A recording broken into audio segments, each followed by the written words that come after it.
Now I come to you. I come to the next topic, which is the body language, the power of postures and gestures. अक्सर communication को ये treat करा जाता है कि बोलना इज कम्युनिकेशन. नो, कम्युनिकेशन के इस का स्कोप इससे कहीं ज्यादा है. बॉडी लैंग्वेज का मतलब होता है that how we are presenting ourself while listening to others.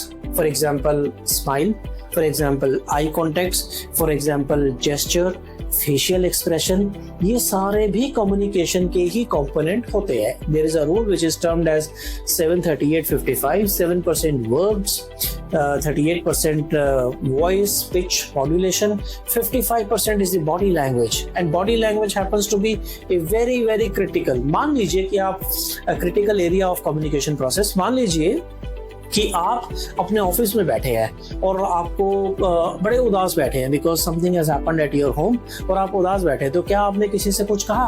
Answer is no. But the way you are sitting in a depressed manner in your office, या बॉस से कहीं कभी कुछ बात हो गई एंड यू आर डिप्रेस्ड कि मुझे ऐसा उन्होंने क्यों कह दिया, despite putting so many efforts, मुझे अप्रिशिएट क्यों नहीं कहा गया.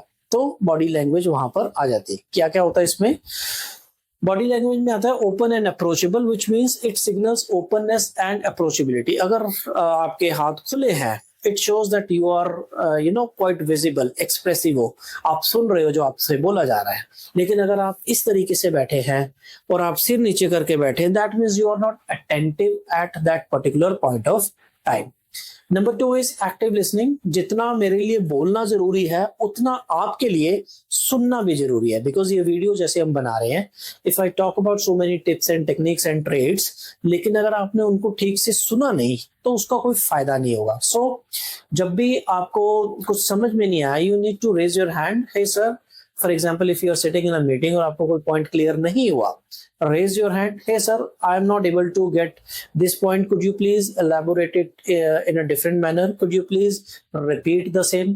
ये जरूरी नहीं कि सबको सारी बातें एक ही बार में समझ आ जाएंगी. अगर कुछ आ गया, yes you can nod your head, और अगर कुछ समझ में नहीं आया, of course you have to tell कि सर मुझे ये समझ में नहीं आया, कृपया करके मुझे इसको रिपीट कर दे. Am I clear? Yes. So number 3 is enthusiasm and clarity, which means कि कम्युनिकेशन को ठीक से करने के लिए we need to show that enthusiasm. Gesture से एंथुसियाज्म आएगा. जैसे कि टीम इंडिया ने अगर वर्ल्ड कप जीता, T20 वर्ल्ड कप जीता 2024 में, आपने देखा होगा कि कितना एफर्ट था, कितना जेस्चर था, कितना फेशियल एक्सप्रेशन था. पूरी कंट्री, पूरे वर्ल्ड में सारे खुश थे. वो क्या था? वो यही तो था, communication, that something good has happened and now